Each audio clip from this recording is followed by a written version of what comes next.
Hello and welcome everyone to Max સ્પાર્ટન્સ.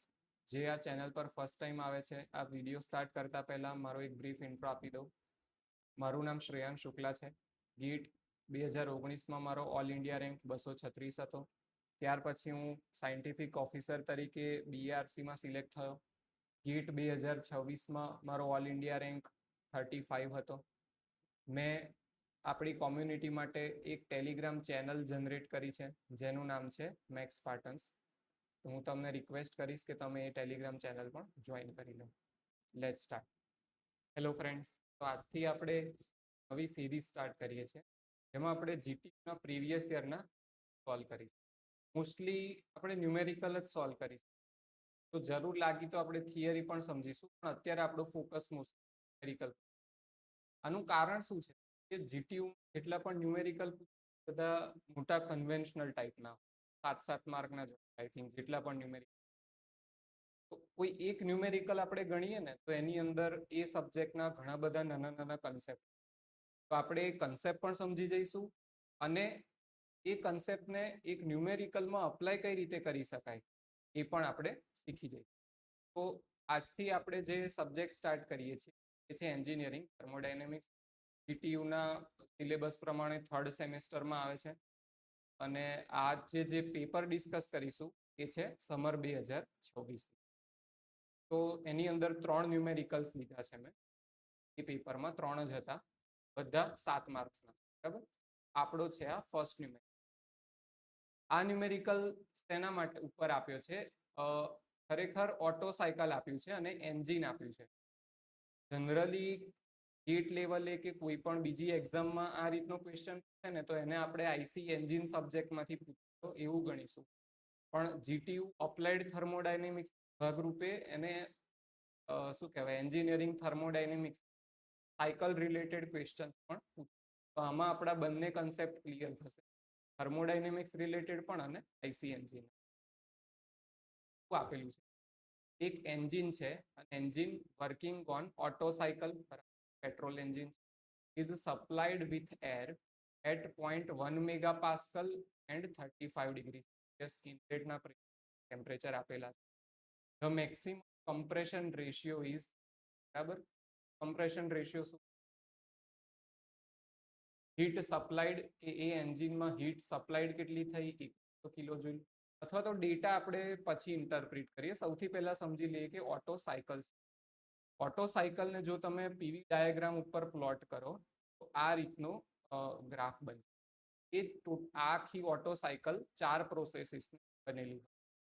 First process જે છે એ છે આઇસેન્ટ્રોપિક કમ્પ્રેશન 1 to 2. આ જગ્યાએ આપણું 1માં એર ઇનલેટ થઈ અને ત્યાંથી 0.2 સુધી એનું આઇસેન્ટ્રોપિક કમ્પ્રેશન. આઇસેન્ટ્રોપિકને બીજા વર્ડ્સમાં શું કહી શકાય? Reversible adiabatic. બરાબર, એટલે આમાં માત્ર કમ્પ્રેશન થાય છે, એર ઉપર વર્ક થાય છે એડિયાબેટિકલી, રિવર્સિબલ. બીજી પ્રોસેસ કઈ આવશે? 2 to 3. આની અંદર થશે આઇસોકોરિક હીટ એડિશન. આઇસોકોરિક એટલે કેવું? કોન્સ્ટન્ટ વોલ્યુમમાં. તમે જોશો આ 2 to 3 વર્ટિકલ લાઈન આવશે પીવી ડાયાગ્રામમાં, કેમ કે વોલ્યુમ આપણો જે છે એ કોન્સ્ટન્ટ રહે છે. આ પ્રોસેસની અંદર આપણે હીટ એડ કરીશું. નેક્સ્ટ પ્રોસેસ શું થશે? 3 to 4 આઇસેન્ટ્રોપિક એક્સપાન્શન. જેમ આઇસેન્ટ્રોપિક કમ્પ્રેશન કર્યું સેમ એ જ રીતે 3 to 4 આઇસેન્ટ્રોપિક એક્સપાન્શન થશે, એમાં પ્રેશર ડ્રોપ થશે, વોલ્યુમ વધશે. અને last 4 to 1 again isochoric heat rejection. આપણે હીટ એડ કરી છે આપણી હીટ. તો આમાંથી આપણને જેટલું પણ નેટ વર્ક આઉટપુટ મળશે એ કેટલું હશે? આની આ કર્વની અંડરનો જેટલો પણ એરિયા છે આ પીવી ડાયાગ્રામ, એટલું આપણને શું મળે? વર્ક આઉટપુટ ડબલ્યુ, એટલું નેટ. બરાબર, ઇક્વલ ટુ અંડર ડાયાગ્રામ.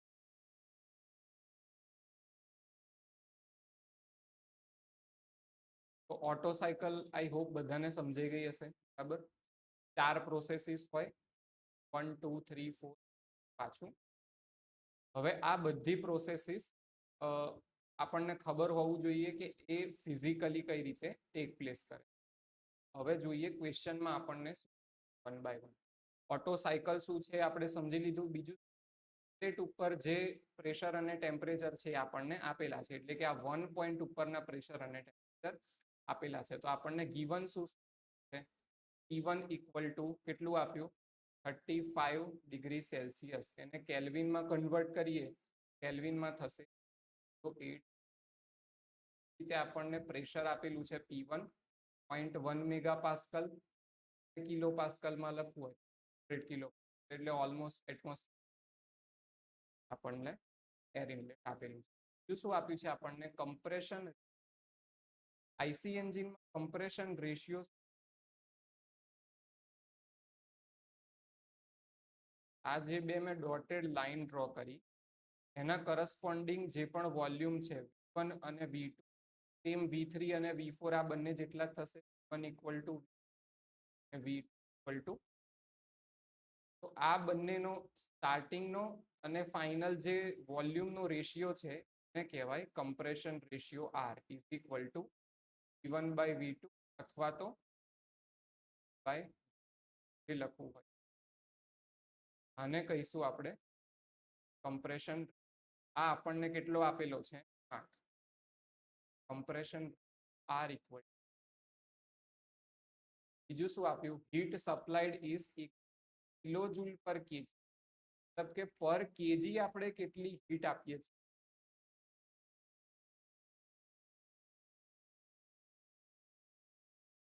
એટલે કે હીટ આપણે આખી સાયકલમાં માત્ર એક જ પ્રોસેસમાં એડ કરીએ, આઇસોક્રોપિક હીટ એડિશન. એમાં શું થશે, વોલ્યુમ કોન્સ્ટન્ટ રહેશે. નેક્સ્ટ શું કે છે, હવે શોધવાનું બીજું શું આપેલું છે, એરના CP, CP અને R આપેલા છે, તો એ પણ લખી ટુ 1.05 પર કેજી કેલ્વિન. એ આપેલો છે 0.718 કેલ્વિન. R આપેલો છે 0.7. બરાબર. આમાં આપણે ઘણી બધી જગ્યાએ ગામાનો પણ આપણે શોધી શકીએ, બાય સી આવી જશે એક્ઝેક્ટ. આટલી વસ્તુઓ આપણને હવે શોધવાનું શું, ફાઇન્ડ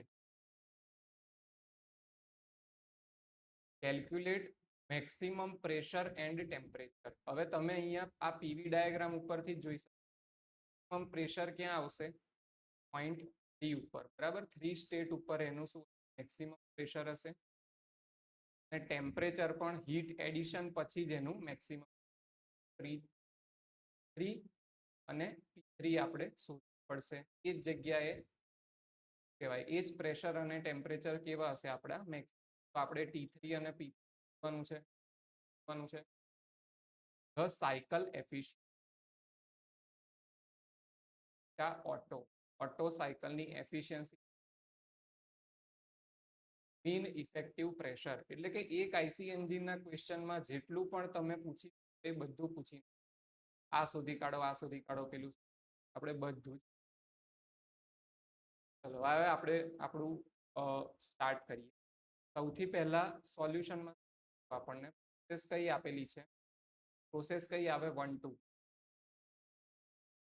પ્રોસેસ 1 2 જો આપણે કન્સિડર કરીએ, એ શું છે, આઇસેન્ટ્રોપિક કમ્પ્રેશન.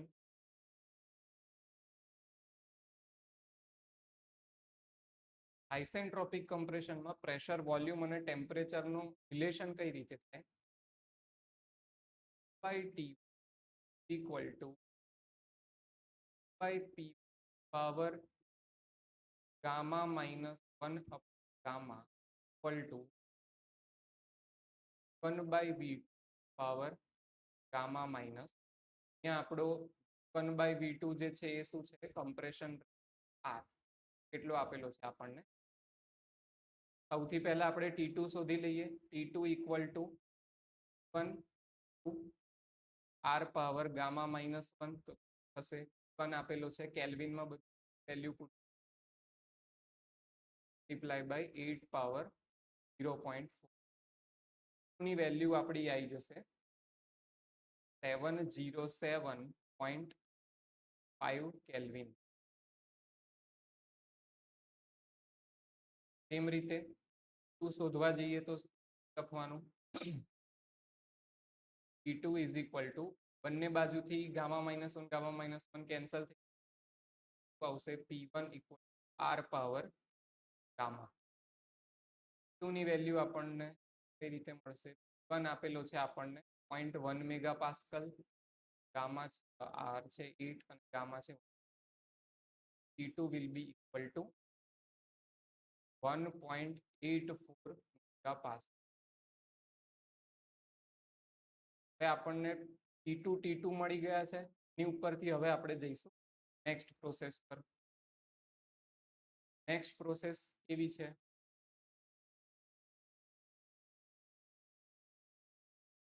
પ્રોસેસ આઇસોપરિક એટલે કે constant volume heat addition.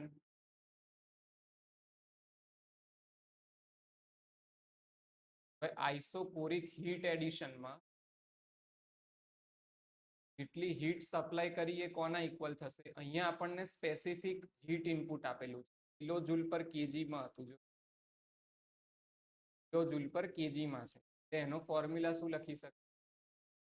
Specific heat for constant volume in T minus process temperature. આ આપણને કેટલું આપેલું છે? આપણો કેટલો છે? 0.7183 આપણે શોધવાનો છે. T2 આપણને મળ્યું 707.5. અહીંયાથી આપણને T3 ની વેલ્યુ મળી જશે 632 કેલ્વિન, 3232 કેલ્વિન. સેમ હવે બીજું શું છે? આ કોન્સ્ટન્ટ આઇસોપોરિક પ્રોસેસ છે, કોન્સ્ટન્ટ વોલ્યુમ. તો એના માટે શું લખી શકાય? P3/P2 equal by T. કેમ કે કોન્સ્ટન્ટ વોલ્યુમના કેસમાં શું થાય? Pressure proportional.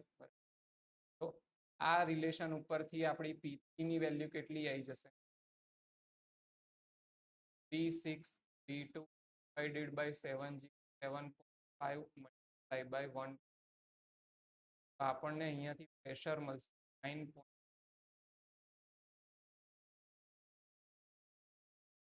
ને T3 મળી ગયા એટલે કે આપણને શું મળી ગયું? મેક્સિમમ પ્રેશર અને ટેમ્પરેચર મળી ગયું. આ છે આપણું મેક્સિમમ ટેમ્પરેચર અને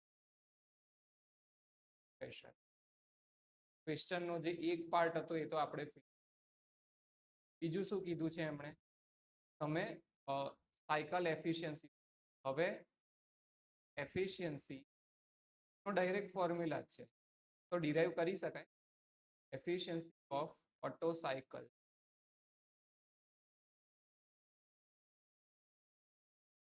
as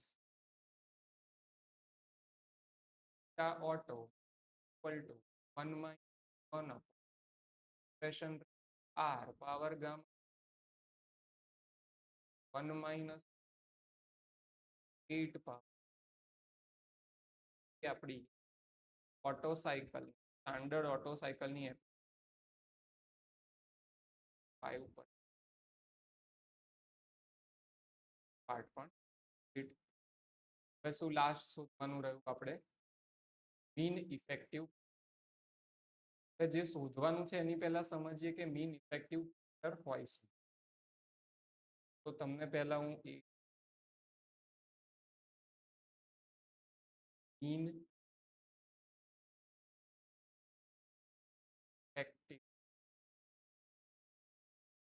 તો આમાં આપણે ન્યુમેરિકલ તો ગણીએ જ છીએ, જોડે જોડે કન્સેપ્ટ પણ ક્લિયર કરીએ છીએ કે એક્ઝેક્ટલી એક વસ્તુ શોધો.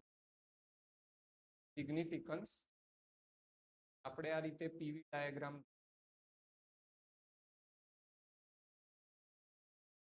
આપણને કંઈક W નેટ મળે છે આઉટ ઓફ ઓટો સાયકલ.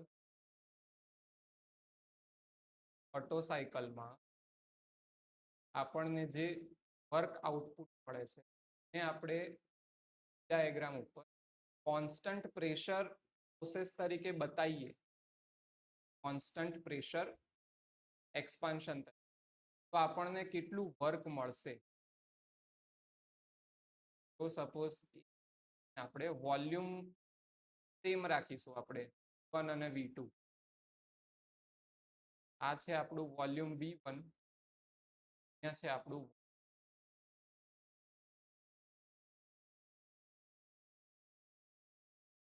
આ કંઈક કોન્સ્ટન્ટ પ્રેશર છે, નામ આપ્યું કોન્સ્ટન્ટ. તો હવે આપણું જે આપણને ખબર છે કે એરિયા અંડર પીવી ડાયાગ્રામ શું આપે આપણને, વર્ક આઉટપુટ. તો આ કોન્સ્ટન્ટ આપણે કેવી રીતે ચેક કરવાનું છે કે ડબલ્યુ નેટ ઇક્વલ ટુ શું થાય, કોન્સ્ટન્ટ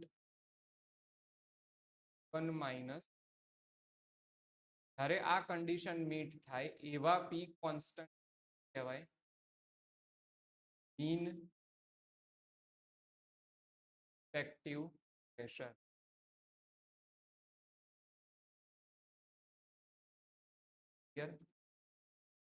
આવા પ્રેશરને આપણે કોન્સ્ટન્ટ પ્રેશરને આપણે કહીશું મીન ઇફેક્ટિવ. તો આપણે શું અઝ્યુમ કરીએ છીએ કે સપોઝ એવું પ્રેશર આપણે કેટલું રાખવું પડશે કે જેમાં આપણે simple constant pressure expansion process કરીએ એમાં આપણને જે વર્ક મળે એ આપણને ઓટો સાયકલમાંથી જે નેટ વર્ક આઉટપુટ મળ્યું હોય ને ઇક્વલ થઈ જાય. ઓન એવરેજ આપણું જે આખું શું કહેવાય પાવર સાયકલ છે એ આટલા પ્રેશર ઉપર એવરેજ આટલા પ્રેશર ઉપર કામ કરે છે. જો હવે આને આપણે કેલ્ક્યુલેટ કરવા માટે જોઈશે કઈ કઈ વસ્તુ, તો નેટવર્ક આઉટપુટ જોઈશે અને આપણા ઇનિશિયલ વોલ્યુમ અને ફાઇનલ વોલ્યુમ વચ્ચેનો ડિફરન્સ જોઈશે. સૌથી પહેલા નેટવર્ક આઉટપુટ કઈ રીતે શોધીશું, ઓટો સાયકલની એફિશિયન્સી છે આપણી જોડે, એ શું થશે W net divided by heat input. Heat input આપણને ખબર છે, ઓટો સાયકલની ખબર છે.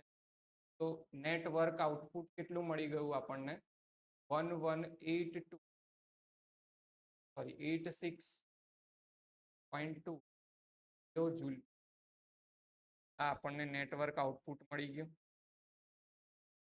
હવે બે વસ્તુ કઈ શોધવાની રહી, હવે અહીંયા આપણે જે આ ફોર્મ્યુલા લખ્યો ને કેપિટલ વી ના ટર્મ્સમાં, તો અહીંયા જે નેટવર્ક છે કોના ટર્મ્સમાં છે કિલો જૂલ, પણ અહીંયા આપણને નેટવર્ક સ્પેસિફિક નેટવર્ક મળ્યું છે પર કેજીમાં. એટલે આપણે વોલ્યુમ પણ કેવા શોધવા પડશે, સ્પેસિફિક વોલ્યુમ અને જે એમાં હશે મીટર ક્યુબ પર કેજી.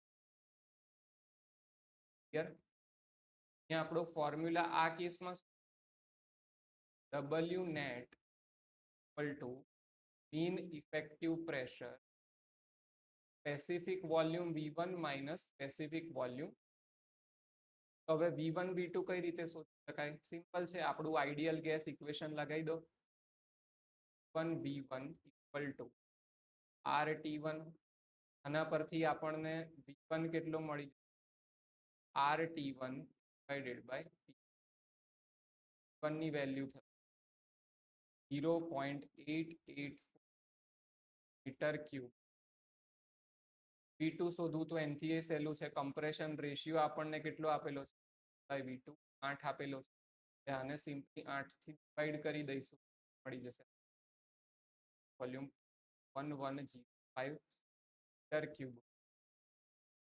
આ બધી વેલ્યુ V1 ની ડબલ્યુ નેટની આ ફોર્મ્યુલામાં પુટ એ આપણને ઇફેક્ટિવ પ્રેશર મળશે ફાઇનલી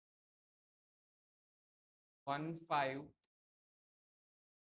પાસ્કલ, જેને આપણે શું લખી શકીએ 0.53 મેગા પાસ્કલ.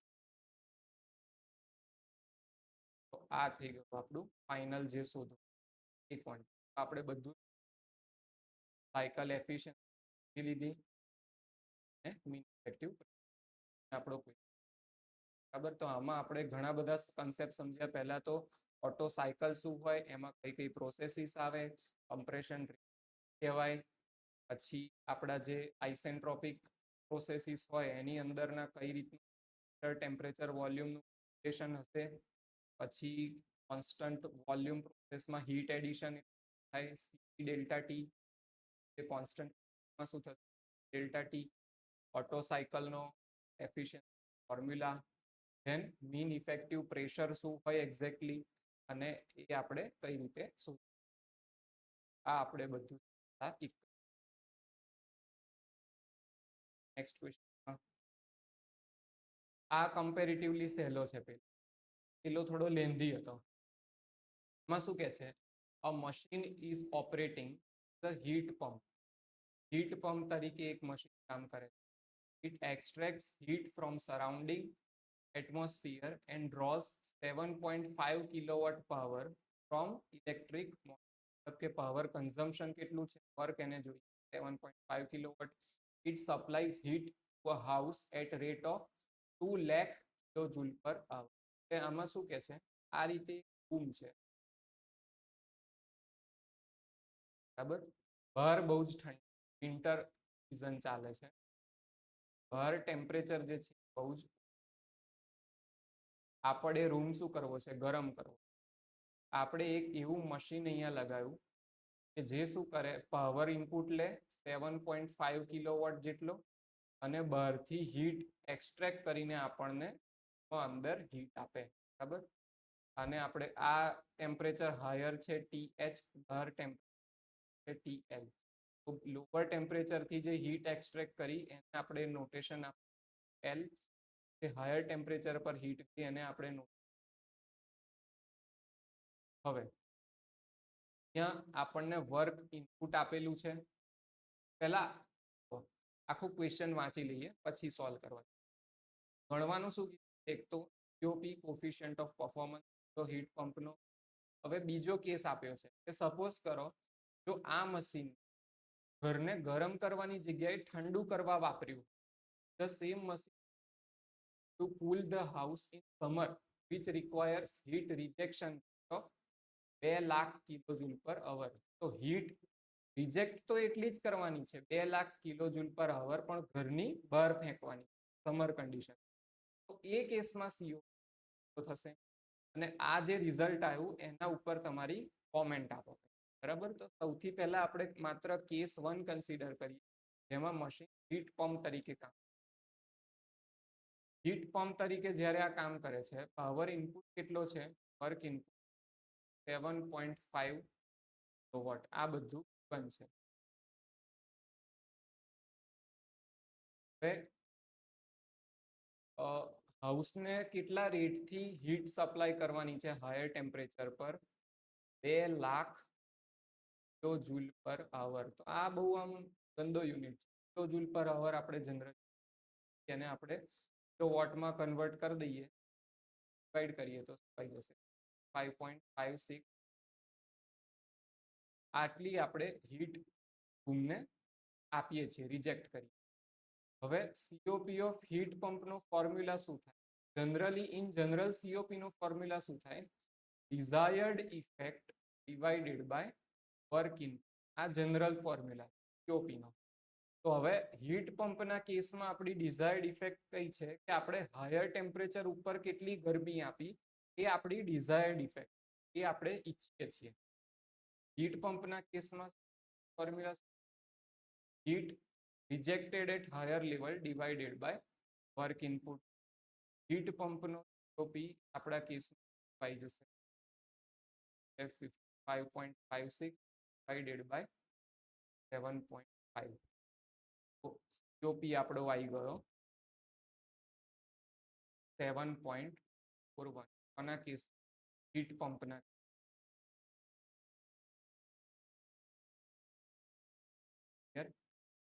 હવે આપણે second case case machine work as refrigerator. એ કેસમાં COP ફોર્મ્યુલા આપણો રેફ્રિજરેટર, COP તો આપણો શું છે, desired effect divided by work in. પણ રેફ્રિજરેટરના આપણી ડિઝાયર્ડ ઇફેક્ટ શું કે ભાઈ એણે ઠંડા ટેમ્પરેચરમાં કેટલી હીટ પ્રોવાઈડ કરી. આ જ આપણો રૂમ. હવે આપણે ફરી અહીંયા મશીન, આપણી ઈચ્છા શું છે કે આ જે છે એ એક્સ્ટ્રેક્ટ કરીને બહાર ફેંકે. આપણે એને પાવર તો 7.5 કિલોવોટનો જ આપીએ છીએ. જે બહાર ફેંકાય છે એ હીટ રિજેક્શન રેટ પણ કેટલો છે? 55.56 કિલોવોટ જ આપણને આપેલું છે. હીટ રિજેક્શન રેટ પણ એ કેસમાં કેટલો લેવાનો છે? 2 લાખ કિલો. તો હાયર ટેમ્પરેચર પર હીટ આટલી જ બહાર ફેંકવાની, વર્ક ઇનપુટ પણ આટલો જ છે. અહીંયા આપણે કેટલી હીટ રૂમમાંથી એક્સ્ટ્રેક્ટ થશે એમાં આપણે શું કહેવાય એનર્જી બેલેન્સ લગાવીએ તો QL કેટલો આવી જશે? H માઇનસ W કેટલો? QL ની વેલ્યુ શું આવશે? 48.06. અહીંયા આપણી ડિઝાયર્ડ ઇફેક્ટ શું છે? કે આપણે કેટલી હીટ એક્સ્ટ્રેક્ટ કરી ઠંડા temperature, L divide by work in. આ કેસમાં આવશે રેફ્રિજરેટર 6.1. હવે આ જે આપણે બે COP શોધ્યા એના ઉપરથી આપણે કમેન્ટ શું કરી શકીએ? આ બંને જે વેલ્યુઝ આવી 6.41 અને 7.4 એ બંને વચ્ચે કેટલાનો ડિફરન્સ? 1 નો, 80 નો. આપણે શું લખી શકીએ? It satisfies the relationship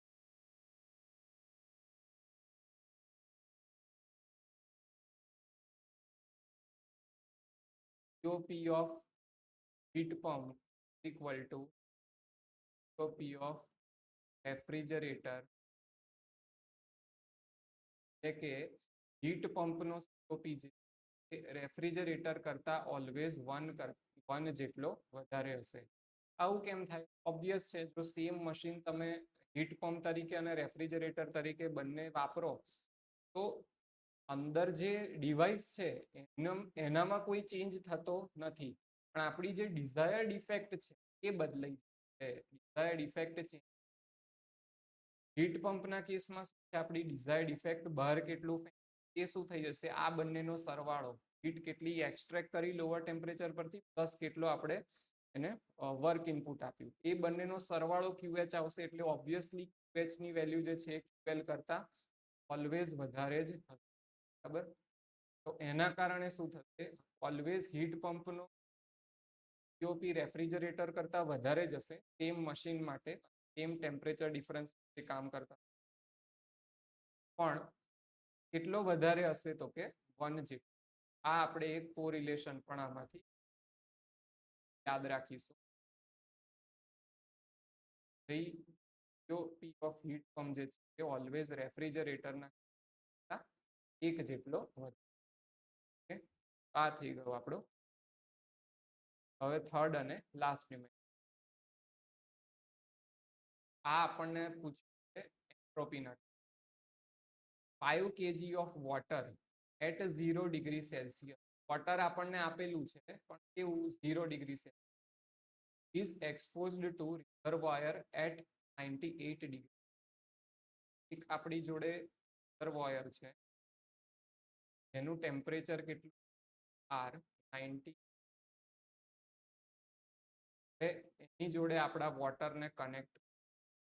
આ આપણું છે વોટર. વોટરનું માસ આપણને આપ્યું છે 5 kg. વોટરનું ઇનિશિયલ ટેમ્પરેચર કેટલું આપ્યું છે આપણને? Calculate the change of entropy of water, reservoir and universe. જ્યારે આ વોટર આ રિઝર્વોયરમાં આ હાયર ટેમ્પરેચર પર છે, આ લોઅર ટેમ્પરેચર પર છે, તો વોટર કંઈક હીટ ની જોડેથી એબ્ઝોર્બ કરશે. કેટલી સુધી એબ્ઝોર્બ કરશે? જ્યાં સુધી એનું ફાઇનલ ટેમ્પરેચર 98 ડિગ્રી સેલ્સિયસ પહોંચે ત્યાં સુધી એની જોડે થર્મલ ઇક્વિલિબ્રિયમ છે ત્યાં સુધી. આપણને સ્પેસિફિક હીટ કેટલી લેવાની કીધી? 4.18. પણ શું છે આપણને? Mass of water 5 kg of water 4.187 kilojoule kelvin. Initial temperature આપણને આપેલું છે કેટલું? 70. ફાઇનલ ટેમ્પરેચર કેટલું આપેલું છે, જે કોના ઇક્વલ રિઝર્વોયર ટેમ્પરેચર 98 કેલ્વિનમાં કેટલું થઈ 70. આટલી વસ્તુઓ આપણને. હવે આપણને ચેન્જ ઇન એન્ટ્રોપી સૌથી પહેલા વોટરમાં કેટલી એન્ટ્રોપી ચેન્જ. તો જ્યારે કોઈ પણ સોલિડ ઓબ્જેક્ટ હોય કે જેનું ડિફાઇનાઇટ માસ હોય, સોલિડ અથવા લિક્વિડ ઓબ્જેક્ટ, એની અંદર જ્યારે ટેમ્પરેચરના ઇન્ક્રીઝ કે ડિક્રીઝના કારણે એન્ટ્રોપી ચેન્જ થાય, એનો ફોર્મ્યુલા છે એમ ln ફાઇનલ માઇનસ ટેમ્પરેચર કેલ્વિનમાં. ત્યાં આપણા વોટરનું માસ કેટલું છે 5 kg એ આપેલો છે 4.187 કેલ્વિન. ln ફાઇનલ ટેમ્પરેચર કેટલું છે 371 ડિવાઇડ બાય ઇનિશિયલ ટેમ્પરેચર 70. વોટરનો એન્ટ્રોપી ચેન્જ આપણો આવી જશે 6.42 કિલોજૂલ પર કેલ્વિન, આટલા કિલો.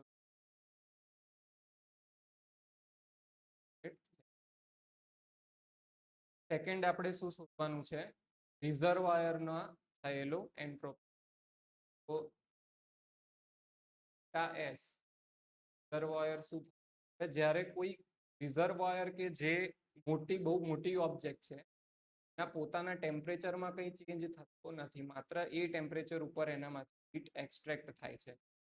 તો એના માટેનો આપણો ફોર્મ્યુલા શું છે, હીટ એક્સટ્રેક્ટેડ અથવા તો heat exchange divided by temperature.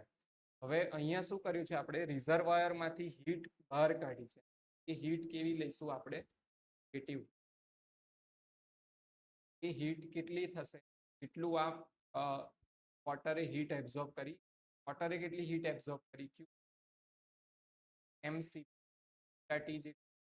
માસ કેટલું છે વોટરનું 5/4.187 ડેલ્ટા ટી 90. તો હીટ વોટરે કેટલી એબ્ઝોર્બ કરી, સમથિંગ, ચલો આને પાછળ ફોર્મ્યુલા મેં કેલ્ક્યુલેટ કરી નથી, calculate direct minus M T.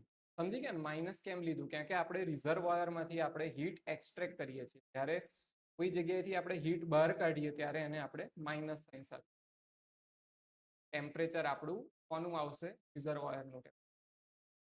તો આ કેસમાં શું થઈ જશે, -5 × 4.187 ડિવાઇડેડ બાય રિઝર્વોયર ટેમ્પરેચર 70. તો રિઝર્વોયરમાં થયેલો એન્ટ્રોપી આવશે -5.53 જૂલ પર.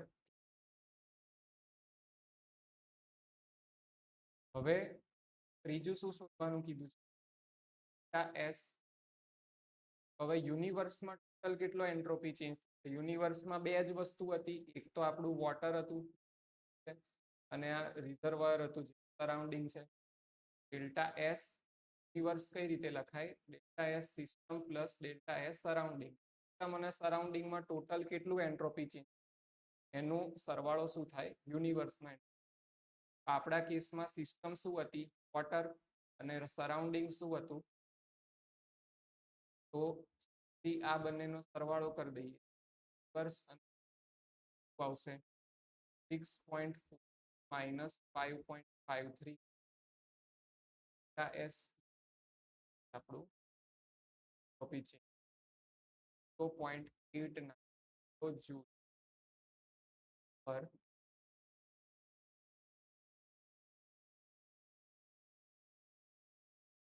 આપણો આ ન્યુમેરિકલ, આ હતા 3 ન્યુમેરિકલ જે GTU એ સમર 26 ના ક્વેશ્ચન પેપરમાં. આમાં આપણે ન્યુમેરિકલ તો સોલ્વ કર્યા જ, અંદર કન્સેપ્ટ્સ પણ સમજ્યા, એને અપ્લાય કરી કઈ રીતે કરી શકાય એ. આઈ હોપ તમને આ હેલ્પફુલ થશે. આ વિડીયો ગમ્યો હોય તો કોમેન્ટ કરજો, કહેજો કે તમે કયા ટાઈપના લર્નિંગ જોઈએ છીએ, અને જો ગમ્યું હોય તો લાઈક કરજો, શેર કરજો, સબસ્ક્રાઈબ કરજો. જલ્દી મળીશું આવી જ એક આપણી રેગ્યુલર સિરીઝ જે છે કન્સેપ્ટ સિરીઝ કન્ટિન્યુ કરી શકીએ. આ જીટી આઈક્યુની સ્ટાર્ટ કરી છે ફરી જલ્દી. જય હિન્દ.